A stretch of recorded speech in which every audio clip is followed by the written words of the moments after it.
Ertalab ijtimoiy tarmoqlarda bitta she'r ko'rib qoldim. Sirojiddin Said degan brat she'r o'qiyaptilar ekan. Adashmasam prezident ham bormidi o'sha yerda.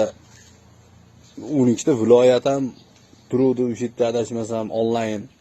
8,5 minutlikmikin bu she'r, doston, g'azalmi yo bilmayman, ish qilib zo'r narsa ekan.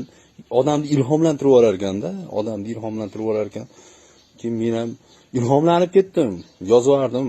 Har qadamda radarlar qo'ysa ham bo'lar ekan u, jarimani ko'tarib qo'ysa ham bo'lar ekan u, oyliklari o'sha qolsa ham bo'lar ekan u, qilsa ham bo'lar ekan u, olsa ham bo'lar ekan u, bersa ham bo'lar ekan u, hokimlar xohlaganini qilsa ham bo'lar ekan u, divonda yotib olib o'ynasa ham bo'lar ekan u deb yozmoqchi edim.